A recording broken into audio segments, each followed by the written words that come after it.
오늘 말씀은 신명기 29장 22절로 29절까지 말씀입니다. 신명기 29장 22절부터 29절까지 말씀 보겠습니다.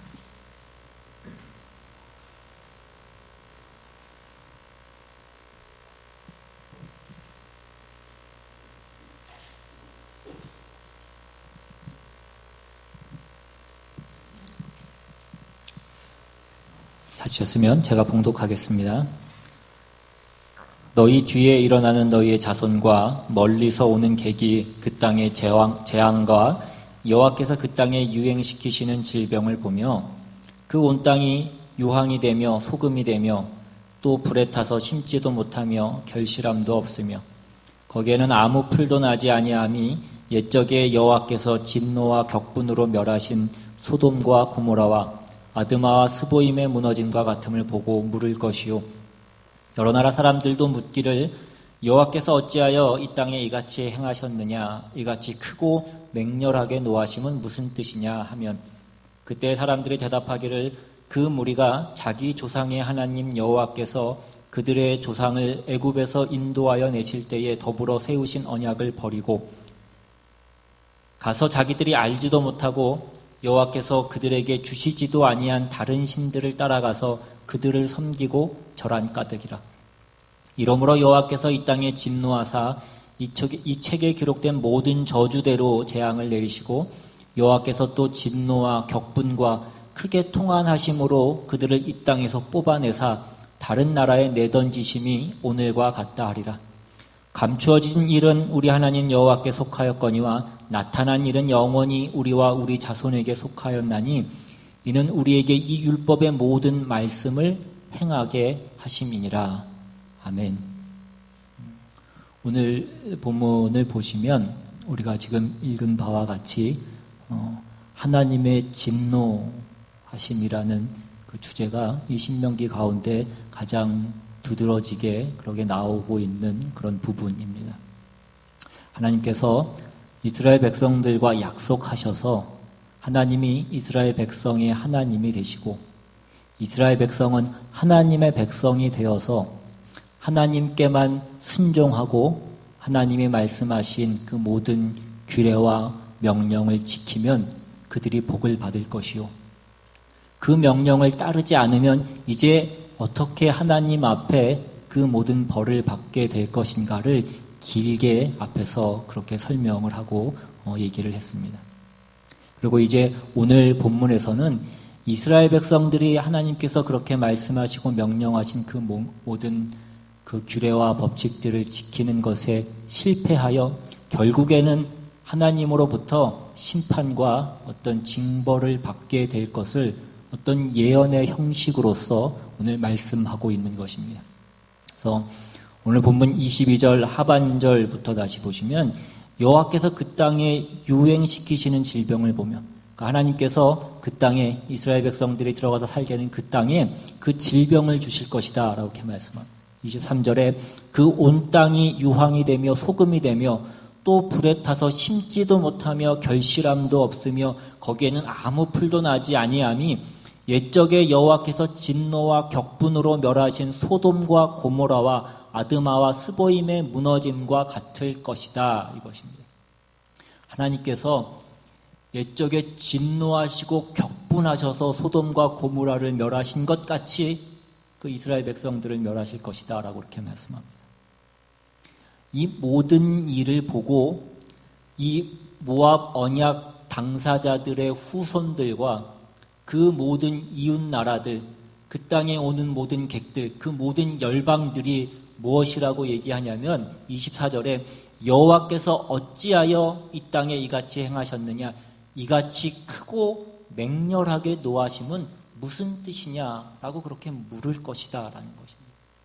그것에 대한 답변은 무엇이냐면 뒤에 이어져 나오는 25절 26절에 보시면 그때의 사람들이 대답하기를 그 무리가 자기 조상의 하나님 여호와께서 그들의 조상을 애굽에서 인도하여 내실 때에 더불어 세우신 언약을 버리고 가서 자기들이 알지도 못하고 여호와께서 그들에게 주시지도 아니한 다른 신들을 따라가서 그들을 섬기고 절한 까닭이라 이것입니다. 왜 하나님께서 진노하시고 격분하신다라고 그렇게 얘기합니까? 이스라엘 백성들이 하나님과 맺은 그 언약을 버리고 자기들이 잘 알지도 못하는 그 신들을 따라갔기 때문이라는 것입니다.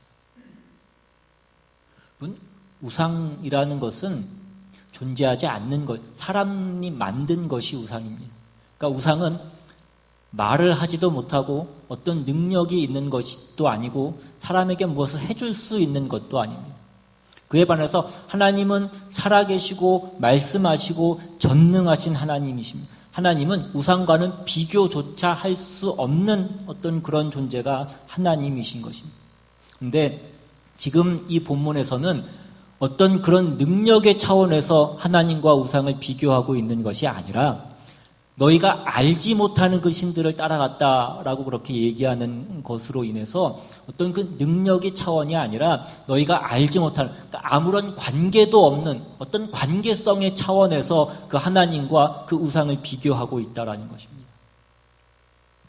하나님은 이스라엘 백성에게 다만 어떤 규칙을 주시고, 예를 들면 우리가 교통법규를 지키는 것처럼 우리가 파란불이면 가고 빨간불이면 멈춰 서야 되고 무슨 스탑 사인이 나오면 무조건 정지해야 되는 것처럼 우리에게 어떤 그런 규칙을 주시고 그 규칙을 지키지 않으면 너희가 이러이러한 벌을 받는다.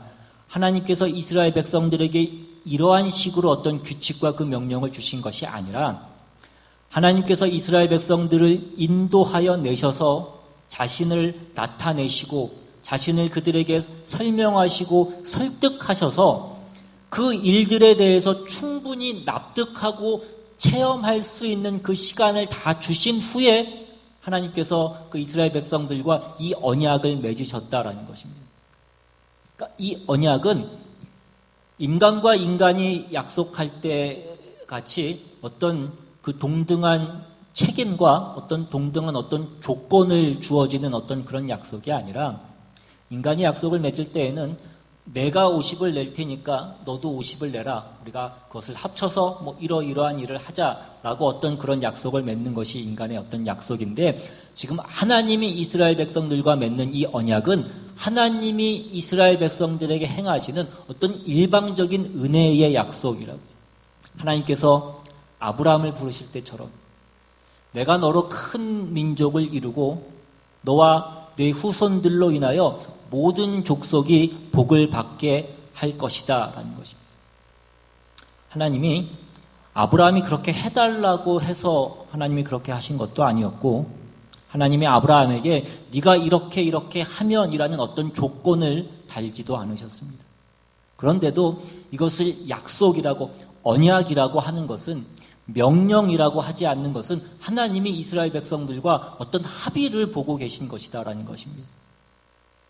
나를 따르라, 나에게만 순종하라, 나를 사랑하라 그렇게 말씀하신 그 하나님이 그럴 만한 가치가 있는 하나님이시라는 것을 하나님께서 이스라엘 백성들에게 충분히 설명하시고 그 대상인 인간들에게 그것을 확인해 볼 수 있는 모든 시간을 허락하시고 그렇게 하는 것이 실제적으로 그들에게 유익이 되고 복이 되고 그렇게 하지 않는 것이 그러니까 자기를 믿고 살거나 그 우상을 따라 사는 것이 얼마나 손해인가를 직접 체험케 하시고 납득해 하신 후에 하나님께서 지금 이 약속을 하신 것입니다.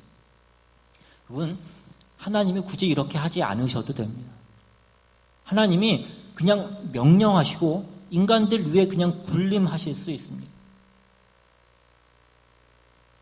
하나님이 무슨 세상의 지도자처럼 그 백성들의 지지를 얻어야 그 자리를 유지하실 수 있고 어떤 백성들의 합의를 얻어야 그 능력을 발휘하실 수 있는 그런 존재가 아니라라는 것입니다. 지난주 뉴스에 보니까 무슨 영국의 총리는 취임한 지 44일 만에 그 정책을 잘못 실행해서 무슨 감세 정책을 폈다가 그것으로 인하여서 많은 국민들의 원성을 사고 사람들이 시위를 벌이고 지지율이 떨어져서 44일 만에 총리의 자리에서 사임을 했다라는 그 기사를 봤습니다.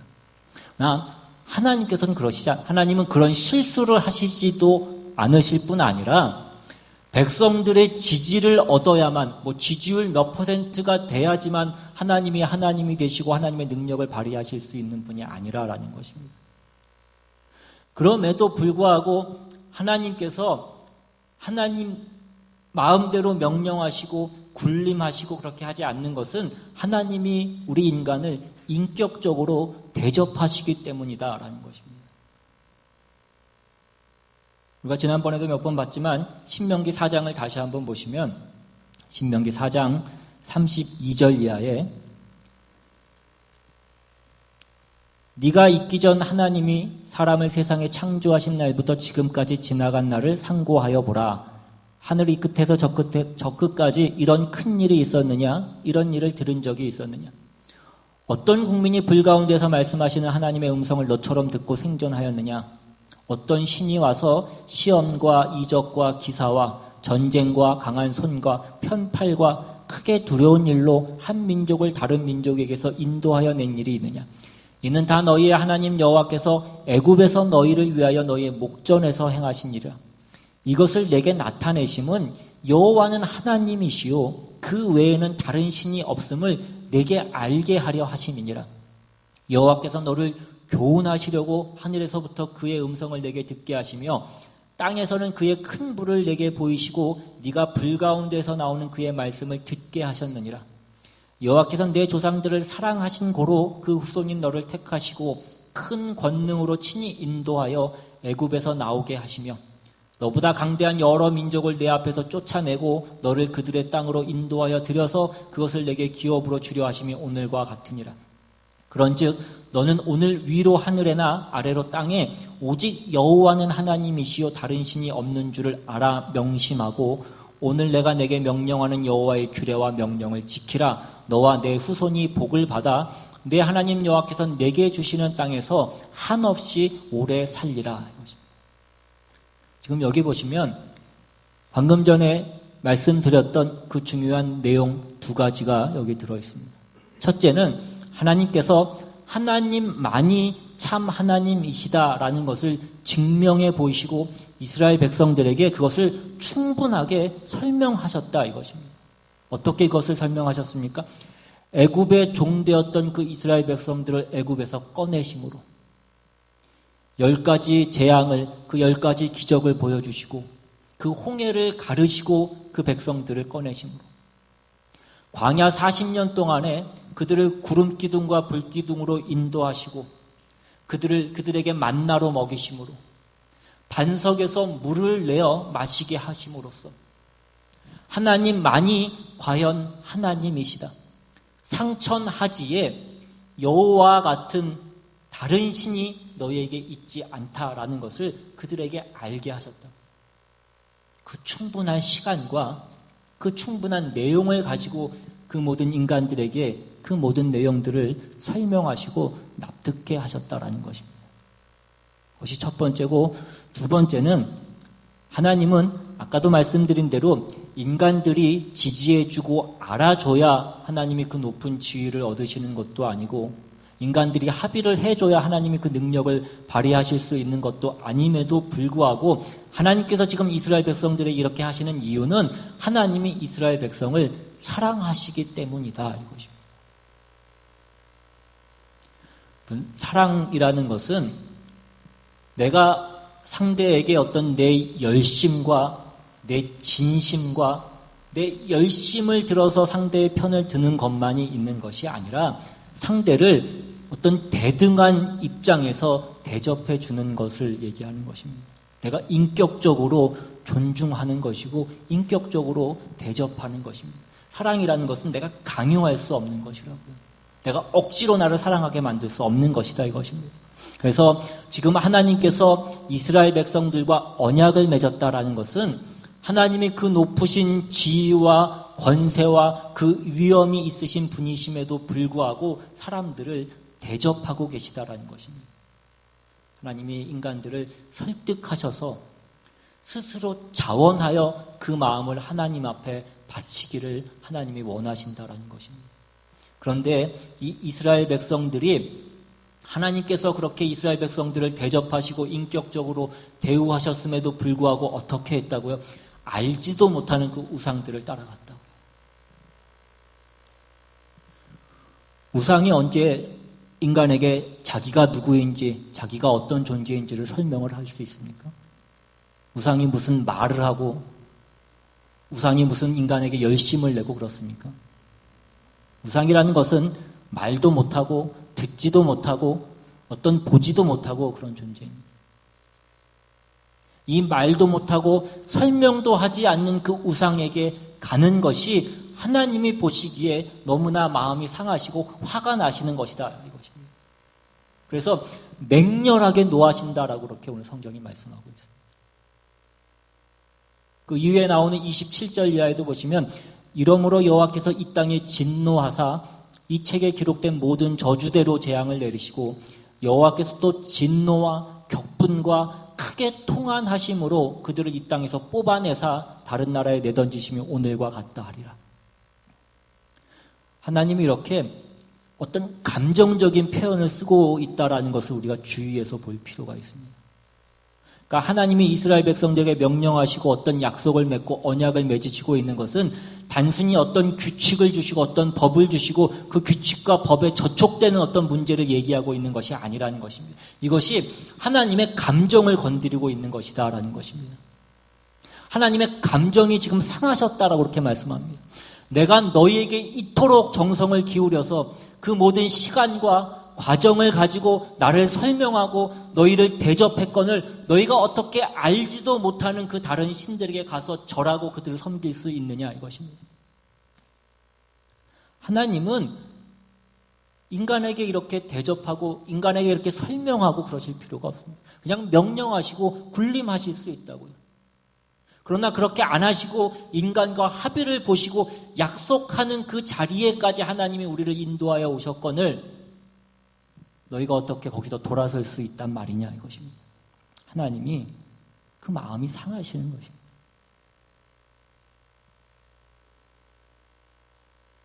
오늘 본문 다시 24절로 돌아와서 보시면 24절에 여러 나라 사람들도 묻기를 여호와께서 어찌하여 이 땅에 이같이 행하셨느냐, 이같이 크고 맹렬하게 노하심은 무슨 뜻이냐.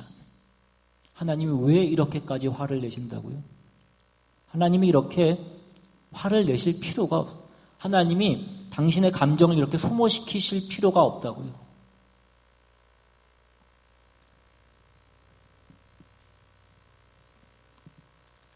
그 분노에 대해서 심리학적으로 이렇게 연구하고 분석한 심리학이 분노에 답하다라는 그런 책이 있더라고요.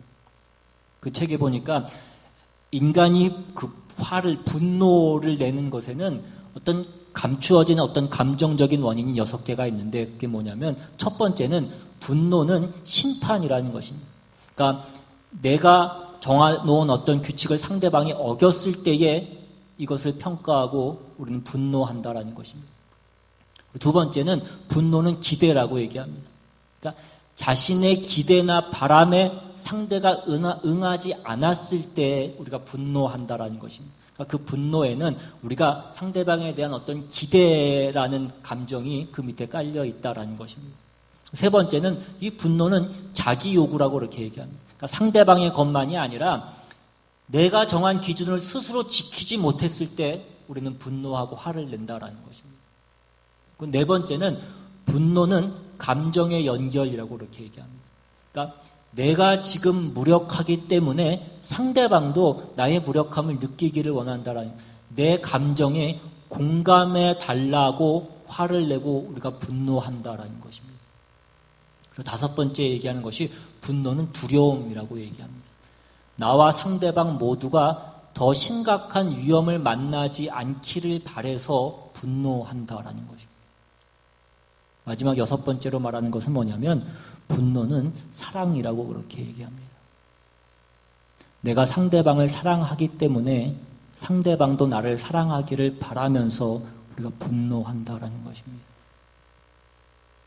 이건 하나님의 진노라는 것은 인간에 대한 어떤 사랑과 기대와 관심과 어떤 관계성 안에서 나타나는 어떤 하나님의 반응인 것입니다. 20세기를 대표하는 어떤 유대교 랍비이고 사상가인 아브라함 요수아 헤셀이 이렇게 얘기했습니다. 만일 하나님이 진노하시지 않는다면 그것은 무관심을 얘기하는 것이고, 무관심은 진노보다 수백 배 더 파괴적인 결과를 가져올 것이다 라고 이렇게 얘기했습니다. 여러분, 지옥이 무서운 것은 하나님께 버림받은 것이기 때문에 그렇습니다. 하나님에 의해서 잊혀진 곳, 하나님에 의해서 버림받은 곳이 지옥입니다. 하나님께 버림받고 잊혀졌다는 것만큼 무섭고 두려운 것이 또 어디에 있겠습니까? 우리는 지옥이라고 하면 무슨 이 세상과 다른 어떤 꺼지지 않는 불이 있고 어떤 영원한 고통이 있는 어떤 그런 곳만을 생각하는 경우가 많은데, 지옥이라는 것은 우리가 이 세상에서도 이미 경험할 수 있는 것이고, 그러니까 생지옥이라고 얘기하는 것처럼 우리가 사는 이 현실 가운데에서도 우리가 하나님께 버림받은 상태로 살아가면 그것이 지옥이라는 것입니다. 그러니까 하나님의 진노는 또 다른 방식의 하나님의 사랑인 것입니다. 사랑하셔서 하나님께서 우리에게 진노하시는 것입니다. 우리가 차를 타고 가다가 무슨 교통신호를 어겨서 경찰에게 잡히거나 무슨 카메라에 찍히거나 하면 얼마 있다가 그 벌금 통지서가 집으로 날라옵니다. 그거 뜯어보면 거기에 무슨 감정이 담겨 있습니까? 봉투를 열어보면 갑자기 그 종이가 울그락불그락하고 부르르 떨고 우리에게 그러느냐 이것입니다. 어느 날 갑자기 경찰이 집에 찾아오거나 판사가 우리 집에 찾아와서 당신이 어떻게 그럴 수 있느냐, 어떻게 그 규칙을 지키지 않을 수 있느냐, 우리에게 따지고 화를 내고 그러지 않는다고요. 왜냐하면 그것은 나하고 그 사람하고의 문제가 아니니까. 그것은 그냥 규칙의 문제니까. 하나님이 지금 말씀하시는 것은 단순히 어떤 규칙의 문제를 얘기하는 것이 아니라 너희가 어떻게 나한테 그럴 수 있느냐라는 것을 하나님이 우리에게 말씀하시는 것입니다. 우리는 자꾸 이 부분을 놓칠 때가 많이 있습니다. 그래서 우리의 신앙이라는 것이 자꾸 어떤 법과 규칙을 지키는 것으로 가는 경우가 너무나 많이 있다는 것입니다. 꼭 맨날 무엇을 했냐 안 했냐, 내가 주의를 잘 지켰냐 지키지 않았냐, 내가 지난 한 주일 동안 성경을 얼마나 봤냐 안 봤냐, 기도를 얼마나 했냐 안 했냐, 내가 11조를 떼먹었냐 떼먹지 않았냐, 이렇게만 가지 하나님이 나에게 그 모든 사랑과 은혜를 베풀어 주셨는데 내가 지금 무엇을 하고 있는가, 내가 정말 하나님을 뵐 면목이 없구나 하는 어떤 하나님과의 어떤 인격적인 관계에 있어서는 우리가 잘 생각하지 않는다는 것입니다. 하나님이 우리에게 요구하시는 것은 무엇으로도 끊을 수 없는 어떤 그 관계를 원하시고 우리에게 요구하시는 것입니다. 하나님이 이렇게 감정을 드러내셔서 화를 내시는 이유는 하나님이 우리에게 그렇게 찾아오셨기 때문이라고. 우리에게 군림하시지 않았고 우리를 굴종시키지 않으셨다고. 우리를 인격적인 차원에서 대등하게 대접을 하시고 우리가 알아듣도록 설명을 하셨다고요. 우리의 모든 미련함과 게으름과 그 완악함을 다 깨고 우리가 드디어 하나님 앞에 순종하고 항복하도록까지 우리에게 찾아오시고 설명하시고 기다리셨다고요.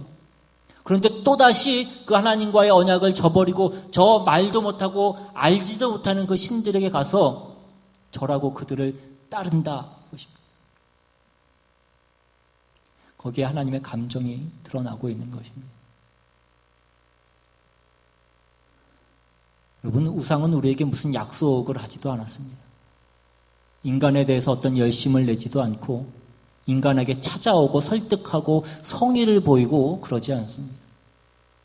그런데 그런 것한테 가서 우리가 우리의 미래를 의탁하고 우리의 소원을 두고 어떤 우리의 도움을 구하고 있다고.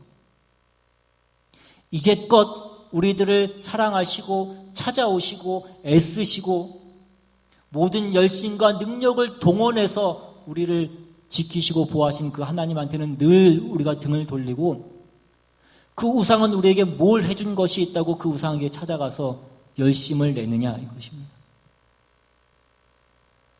하나님이 진노하시고 화를 내시지 않을 수 있겠냐 이것입니다. 여러분, 우리가 세상에서도 인간적인 차원에서도 보면 우리가 옛날에 연애할 때, 특히 남자들이 연애할 때 제일 열받고 화가 나는 경우가 무엇입니까? 연애할 때 그렇게 좋다고 그러고, 그래서 내 사랑과 정성을 다 바쳐서 헌신하고 열심을 다하고 그렇게 중내산에 그렇게 좋은 관계를 유지하다가 어느 날 갑자기 상대방이 선 한번 보고 조금 좋은 조건, 나은 조건을 가진 사람한테 부모가 시켰다고 얘기하면서 어느 날 갑자기 시집을 가버리면 그것만큼 황당하고 화나고 열받는 경우가 어디 있습니까? 제 경험을 얘기하는 건 아니니까 또 괜히 오해하셔서. 옛날에 뭐 TV 드라마만 봐도 이런 소재가 얼마든지 많이 있었어요. 여자가 남자 헌신해서 뒷바라지하고 열심히 성공시켰더니 어느 날 갑자기 더 좋은 조건의 여자를 만나서 결혼하고 사랑과 야망 뭐 그런 거 있어요. 둘이 그렇게 진심을 꺼내놓고 사랑을 했으면 이 세상은 무엇으로도 그 관계가 깨지지 않아야 옳은 것이라고. 하나님이 우리에게 그토록 찾아오셔서 당신이 누구이신가를 설명하시고 나타내시고 드러내셨습니다. 우리가 그냥 하나님의 말을 듣게 된 것이 아니라고요. 우리가 그냥 하나님께 순종할 수 있게 된 것이 아니라 이것입니다. 하나님께서 그토록 우리에게 찾아오시고 말씀하시고 보여주시고 그 복과 은혜를 우리에게 베풀어 주셨는지 모릅니다. 그런데 조금만 우리한테 뭔가 더 유익이 있을 것이라고 생각이 되면 우리는 그 알지도 못하는 어떤 그것에게 가서 우리는 섬기고 절하고 그것을 따르더라 이것입니다. 이것이 이스라엘 백성이고 이것이 우리라고요. 이스라엘 백성은 우리를 대표하는 것입니다. 여러분, 구약 성경을 보시면 이 이스라엘 백성들이 어떻게 하나님한테 이럴 수 있는가라는 생각이 들 때가 많은데, 하나님이 그것을 다 참으시고 하나님께서 이스라엘 백성들과 이 언약을 맺으신 것입니다. 그래 놓고 이스라엘 백성들이 또 돌아선다고요. 여러분, 기독교 신앙이라는 것은, 이 신앙이라는 것은 우리가 하나님 앞에 가서 무슨 주문 외우고 오는 것이 아닙니다. 우리가 하나님께 뭘 바치고 하나님으로부터 무슨 부적 받아서 오는 것이 아니라고요. 하나님이 우리에게 원하시는 것은 어떤 그 인격적인 관계를 원하시는 것이요. 무엇으로도 끊어지지 않는 관계. 하나님이 우리에게 아버지시라고 그렇게 말씀하고 있습니다. 그 아버지와 자녀의 관계를 원하시는 것입니다. 이스라엘 백성들에게는 심지어 뭐라고까지 말씀하십니까? 내가 너의 남편이라고 얘기하십니다. 남이 아니라고요. 우리가 세상에서는 무슨 남편도 남의 편이라서 남편이라고 그렇게 얘기하지만 하나님은 그런 하나님이 아니시라고, 남이 아니시라고요.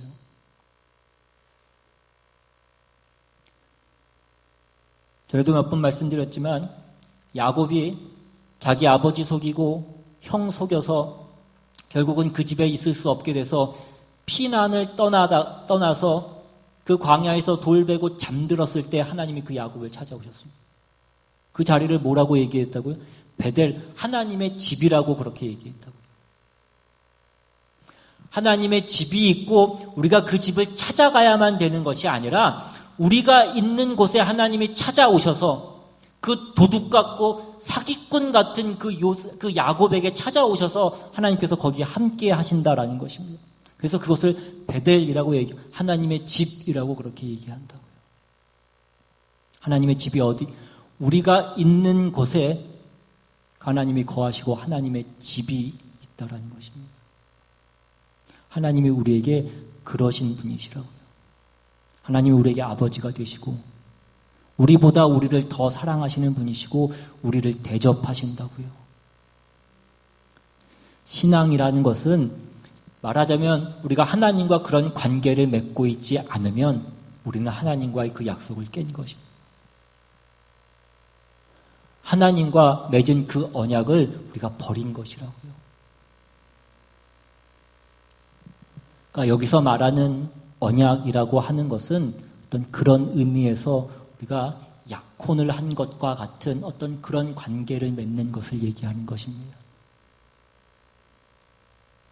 그래서 오늘 본문 그 마지막 절의 결론은 무엇이라고 얘기하고 있습니까? 마지막 절 29절을 보시면 감추어진 일은 우리 하나님 여호와께 속하였거니와 나타난 일은 영원히 우리와 우리 자손에게 속하였나니 이는 우리에게 이 율법의 모든 말씀을 행하게 하심이니라. 감추어진 일은 하나님께 속하였고 나타난 일들은 우리의 몫이라고 그렇게 얘기합니다. 아직 일어나지 않은 그 감추어진 일과 이미 실현된 일을 구분하고 있습니다. 그 감추어진 것들, 아직 성취되지 않은 그 하나님의 모든 계획과 섭리들은 하나님께 속한 것입니다. 하나님만이 계획을 세우시고 내용을 정하시고 모든 진리와 권위와 질서와 목표를 하나님만이 정하실 수 있습니다. 진리니 생명이니 영원히 하는 것들은 다 하나님이 만드시는 것입니다. 우리는요, 우리에게 나타난 일을 보고 우리는 따라가는 것입니다. 지금 이 시대에는 그것이 율법이었습니다. 하나님이 우리에게 나타나게 하셔서 우리에게 알게 하신 것, 지금 실현된 그 모든 저주와 심판과 어떤 그 재앙들, 바벨론의 포로로 잡혀간 그 모든 일들은 우리와 우리의 후손들을 위한 것인데 그 나타난 것들의 목적은 우리로 하여금 이 모든 율법을 행할 수 있도록 준행하도록 하기 위해서 하나님께서 나타내신 것이라 이것입니다. 하나님을 섬기라 이것입니다. 하나님을 사랑하라 하는 것입니다.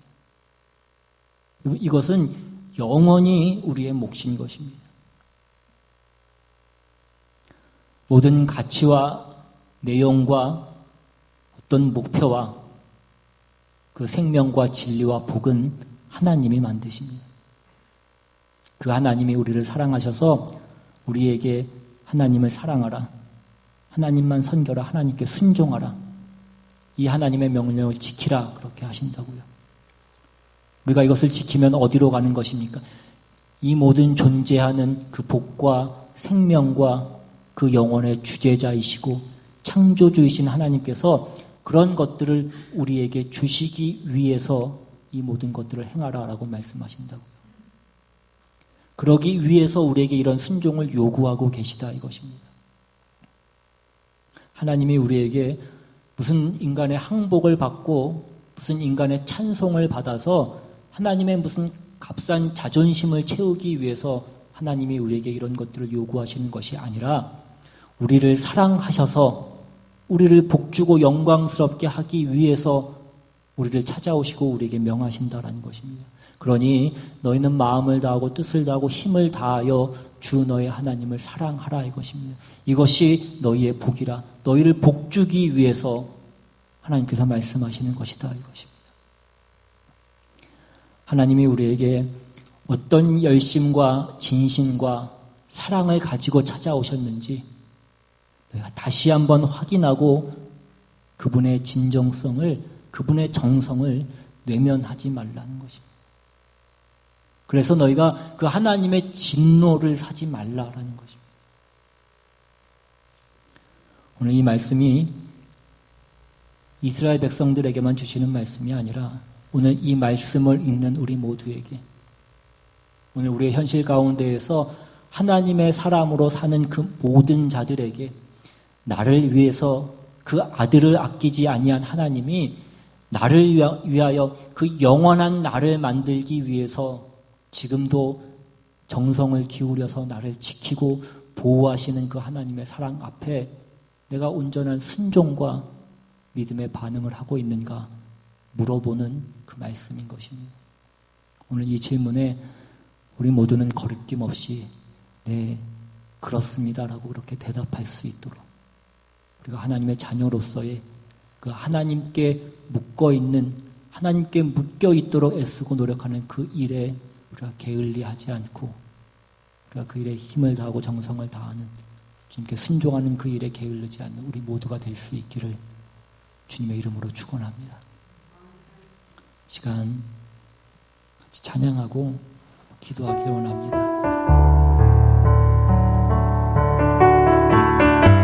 하나님의 그 진노들